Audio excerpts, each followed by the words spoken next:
प्यारे दोस्तों, आज हम आपके लिए सावन मास की अद्भुत कहानी लेकर आए हैं। सूरत शहर में सेवाराम नाम का एक जौहरी रहता था। वो भगवान शिव का बहुत बड़ा भक्त था। स्वभाव से भी वो बहुत दयालु था। सेवाराम के पास सब कुछ था, पर कमी थी तो एक संतान की। शादी के कई वर्ष बीत जाने के बाद भी सेवाराम को औलाद का सुख प्राप्त नहीं हुआ था। उसकी पत्नी रेवती भी इसी कारण उदास रहती थी। रेवती कहती है, सुनो जी, अब दूसरा विवाह कर लो, मैं आपको संतान का सुख नहीं दे सकी। सेवाराम कहता है, रेवती, तुमने आज ये बात कह दी, पर दोबारा मत कहना। तुम मेरी अर्धांगिनी हो, हम इस दुख को मिलजुल कर बांटेंगे। और मुझे विश्वास है एक दिन भगवान शंकर हमारी संतान की इच्छा जरूर पूरी करेंगे। सेवाराम का विश्वास था कि भगवान शंकर एक दिन उनकी इच्छा जरूर पूरी करेंगे। श्रावण मास शुरू हो चुका था। सेवाराम ने अपनी पत्नी रेवती से कहा, रेवती, मेरा मन है कि हम लोग एक बार बाबा बर्फानी की गुफा के दर्शन करके आए। बाबा अमरनाथ की यात्रा करके उनका दर्शन प्राप्त करने से मुझे विश्वास है कि भोला भंडारी तुम्हारी झोली खाली हाथ नहीं रखेंगे। हम अमरनाथ की यात्रा पर चलते हैं। रेवती कहती है, ठीक है जी, मैं जाने की तैयारी कर लेती हूँ। सेवाराम और उसकी पत्नी अमरनाथ की यात्रा के लिए निकल पड़ते हैं। रास्ते में जगह जगह वो दान पुण्य करते हुए जाते हैं।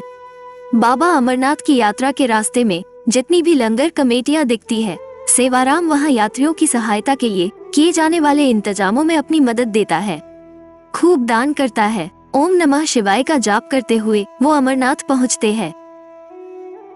सेवाराम कहता है, रेवती, कितना सुंदर और अद्भुत नजारा है। जय भोले बर्फानी, सच में अमरनाथ की गुफा में शिवलिंग के दर्शन करके मन प्रसन्न हो गया।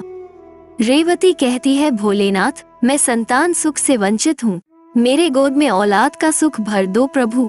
मैं बड़े विश्वास के साथ आपके दर्शनों को आई हूँ। भोले बाबा, मेरी सूनी गोद भर दो।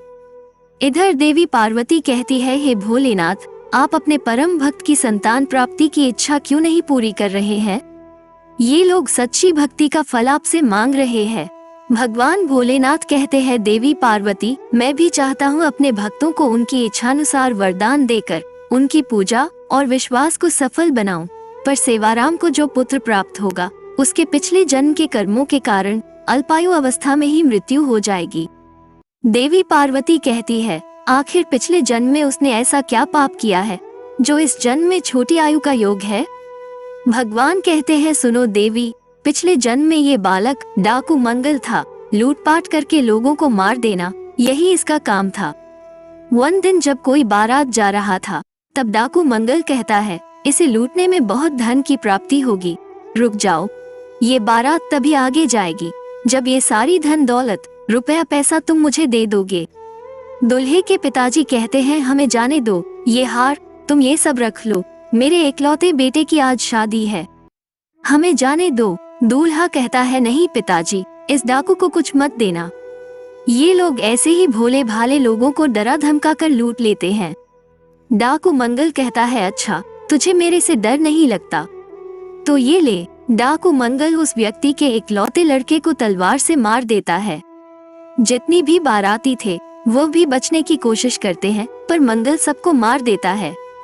दुल्हे के पिताजी कहते हैं, जैसे तूने मेरे इकलौते बेटे को तड़पा तड़पा कर मारा है, मैं तुझे श्राप देता हूँ, तू भी ऐसे ही तड़प तड़प कर मरेगा। डाकू मंगल बारात को लूटकर सारा धन दौलत ले जाकर एक पेड़ के खोल में छिपाने लगता है। उस खोल में एक नाग रहता था।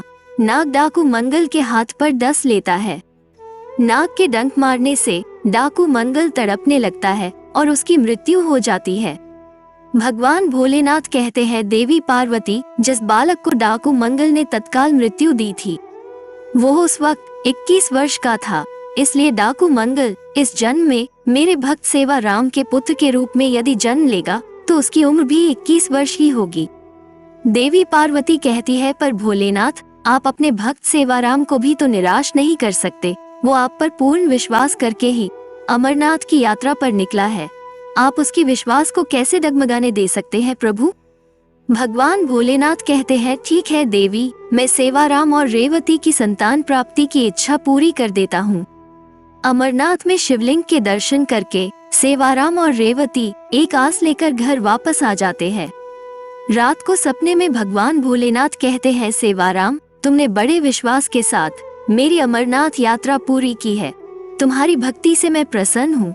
ठीक 9 महीने बाद तुम्हारी पत्नी रेवती एक पुत्र को जन्म देगी, पर वो पुत्र सिर्फ 21 वर्ष तक ही जीवित रहेगा। उसके पश्चात उसकी मृत्यु हो जाएगी। ये बात तुम्हें ध्यान में रखनी है। भगवान शंकर सेवाराम को संतान का वरदान देकर ओझल हो जाते हैं। सेवाराम की नींद खुल जाती है। वो शिवजी द्वारा बताई गई बात को ध्यान में रखता है और बिना घबराए बस प्रभु को धन्यवाद देता है। ठीक 9 माह के पश्चात रेवती एक सुंदर से पुत्र को जन्म देती है। ये देखकर सेवाराम खुशी से फूला नहीं समाता। सेवाराम कहता है, भगवान भोलेनाथ का वरदान है मेरा बच्चा, इसलिए इसका नाम भोला रखेंगे। धीरे धीरे भोला बड़ा होने लगता है। सेवाराम बचपन से ही भोला के मन में शिव भक्ति की लगन पैदा करता है। एक दिन शिव मंदिर में सेवाराम कहते हैं, भोला, तुम्हें एक बात हमेशा याद रखनी है कि तुम्हें हर पल ओम नमः शिवाय मंत्र का जाप करना है। भोला कहता है, ठीक है पिताजी, मैं आज से ऐसा ही करूँगा। भोला हमेशा ओम नमः शिवाय मंत्र का ही जाप करता था। सेवाराम भोला के हाथों से खूब दान पुण्य करवाता, भूखों को भोजन करवाता और भोला को शिव के सभी मंदिरों और धाम की यात्रा भी करवाता था। धीरे धीरे भोला के 21 वर्ष पूरे होने वाले थे। एक दिन रेवती कहती है, सुनो जी, आप भोला को भैया के साथ कहाँ भेज रहे हो? वो भी 1 माह के लिए। मैं अपने बच्चे के बिना कैसे रहूंगी?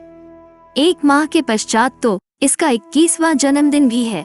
सेवाराम कहते हैं, रेवती, मैं भोला को काशी नगरी भेज रहा हूँ। वहाँ 1 महीना रहकर अपने मामा के साथ भगवान भोलेनाथ की पूजा और साधना करेगा, ताकि इस पर भगवान शंकर की कृपा बनी रहे। सेवाराम जानता था कि भोला की मृत्यु का समय निकट आ रहा है, इसलिए वो भोला को उसके मामा के साथ समझा बुझाकर काशी नगरी भेज देता है। भोला कहता है, मामा जी, आप मेरे हाथों रोजाना यज्ञ, हवन और दान पुण्य क्यों करवा रहे हो? मामा जी कहते हैं, भोला, तुम्हारे पिताजी की आज्ञा थी कि 1 माह तक रोजाना तुम्हें यज्ञ और दान पुण्य के कार्य करने हैं। कल सोमवार है, तो कल तुम्हारी पूजा संपूर्ण हो जाएगी। भोला की मृत्यु का केवल 1 ही दिन शेष रह गया था। उस दिन सावन का आखिरी सोमवार था। भोला पूरा दिन शिवलिंग की पूजा अर्चना करता रहा। अचानक वो अपने मामा से बोला, मामा जी, मेरी तबीयत कुछ ठीक नहीं लग रही, मैं कुछ देर विश्राम करना चाहता हूँ। मामा जी कहते हैं, ठीक है भोला, तुम चलकर कक्ष में थोड़ी देर आराम कर लो। जैसे ही भोला कक्ष में आराम करने के लिए पहुँचता है तो चक्कर खाकर गिर जाता है और उसकी मृत्यु हो जाती है। भोला का मामा रोने लगता है, भोला, मेरे भांजे, मेरे बच्चे, अरे उठ, अरे यह अचानक तुझे क्या हो गया? तू कुछ बोल क्यों नहीं रहा? देवी पार्वती कहती है, प्रभु, भोला ने इस जन्म में आपकी भक्ति के सिवा कुछ नहीं किया। वो जब से धरती पर गया है, आपकी पूजा भक्ति की है, फिर तो उसके पिछले जन्म के बुरे कर्म इस जन्म में मिट जानी चाहिए। श्रावण मास के माह में उसने इतने यज्ञ और दान पुण्य किए। अपने पिता सेवाराम की आज्ञा का पालन करते हुए उसने सिर्फ अच्छे कर्म किए हैं। क्या अभी आप इसकी आयु के संकट को दूर नहीं करेंगे? भगवान कहते हैं, मैं जानता हूँ देवी, भूला नहीं। इस जन्म में उसने मेरी बहुत भक्ति की है, इसलिए मैं इस जन्म में इसका भाग्य बदलकर इसे लंबी आयु प्रदान करता हूँ। उठो भोला, उठो। भोला एकदम से उठकर बैठ जाता है, जैसे उसे किसी ने नींद से जगाया हो। भोला कहता है, मामा, मुझे क्या हुआ था? ऐसा लगा मानो भगवान भोलेनाथ मुझे गहरी नींद से उठाने आए थे। मामा जी कहते हैं, शिव शंकर, आपकी महिमा अपरंपार है। भोला अपने मामा के साथ सकुशल घर पहुंचता है और सारी बात बताता है, जिसे सुनकर सेवाराम की आंखों में आंसू भर जाते हैं। सेवाराम कहते हैं, मेरे भोलेनाथ, आपकी जय हो, आपकी लीला अपरंपार है प्रभु। जय भोले बाबा की। ओम नमः शिवाय, ओम नमः शिवाय। हम उम्मीद करते हैं दोस्तों कि यह रोचक कहानी आप सभी को बहुत पसंद आया होगा। इस वीडियो को लाइक और हमारे YouTube चैनल को सब्सक्राइब करना ना भूलें। धन्यवाद।